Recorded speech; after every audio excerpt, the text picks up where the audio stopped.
কথা বললে শুনে নাই তো মুশকিল।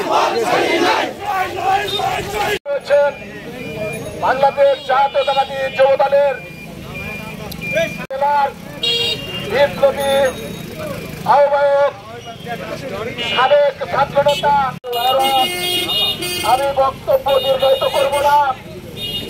আমরা পাশাপাশি আজকে এই স্বৈরাচারী সরকার পতন আন্দোলনের যারা নেতৃত্ব দিয়ে সফল করার জন্য যারা বুকের তাজা রক্ত ঢেলে দিয়েছে বাংলাদেশের জমিনে, আমি সেই সকল শহীদদের শ্রদ্ধা আপনারা সাহসের সাথে সেই বাকরুদ্ধ যে অবস্থা ছিল, সারা দেশে যে ভীতির পরিস্থিতি ছিল, সেই ভীতিকরকে পায়ে মারিয়ে দিয়ে আপনারা সেদিন আমাকে সহযোগিতা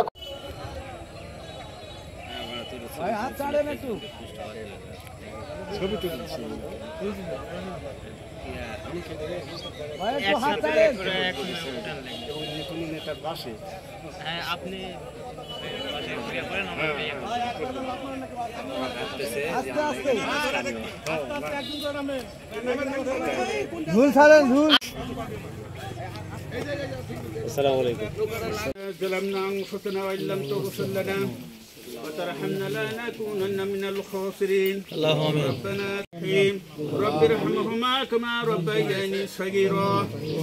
ব্যক্ত করছি, বাবা তুমি কোনো চিন্তা করো না, আল্লাহ পাক নিয়ে গেছে তোমার বাবাকে, আমরা তোমার পাশে আছি, তোমার পাশে আছি।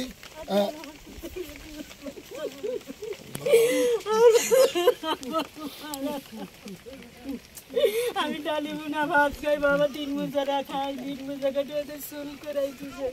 আমার সেদিন হাটত যাবে, ডালি বুনা তুমি হাটত যাবে, বাজার করেন আমি ভাত খাম, সেই ভাত খাই আপনার ধরবে শোনা। আপনারা ধৈর্য ধরেন, কারণ আমরা যত কান্নাকাটি করি, যত করি, উনি আর ফেরত আসবেন আমাদের মাঝে। আমরা দোয়া করছি, সবসময় দোয়া করব, এবং আপনাদের যে কোনো সমস্যা, আপনাদের পারিবারিক চিকিৎসা হোক বা অন্যান্য যে কোনো সমস্যা, আমি আপনাদের ভাই হিসাবে, আপনাদের এলাকার একজন বিএনপির কর্মী হিসাবে, আমি জিয়া রহমানের কর্মী হিসাবে, আমি আমাদের দেশনায়ক তারেক রহমানের একজন নেতৃবৃন্দ এবং আমরা ইনশাল্লাহ উপরওয়ালার ইচ্ছায় আমরা পালন করার চেষ্টা করব।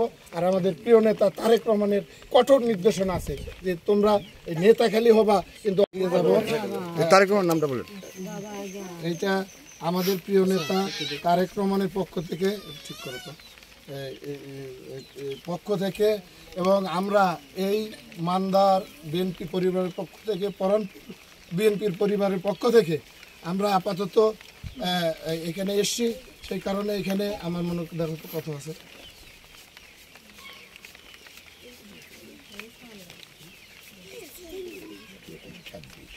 আচ্ছা 25,000 টাকা আপাতত। এগুলা দিয়ে আপনারা চলতে থাকেন, বাজার কোনো রকম যেন অভাব বোধ করবেন না, ঠিক আছে মা? আর আপনারা যারা প্রতিবেশী যারা আছেন, আপনারা যারা পাশে থাকেন, আপনারা একটু দেখে রাখবেন। দায়িত্ব ইয়ে ছিল, আমরা চেষ্টা করেছি করে দাপন সম্পূর্ণ করেছি। করার পর এখন পর্যন্ত নেতৃবৃন্দ হেল্প করেছে। আমরা পাশাপাশি যে বড় ভাই এম এ মতিন, তিনি আপনাদের এবং পরবর্তীতে আশ্বস্ত করলো যে এই বাসা বাড়ির ব্যাপারে সংস্কারের একটা আমরা চিন্তা ভাবনা রাখতেছি, যে ভালো হয়ে থাকবেন। আমরা চেষ্টা করব পরানপুর ইউনিয়নবাসী সবাইকে নিয়ে যে আপনাদের এবং শিক্ষা থেকে শুরু করে বিভিন্ন অসুখ বিসুখ থেকে শুরু করে সব কিছুতে আমরা ভূমিকা রাখবো।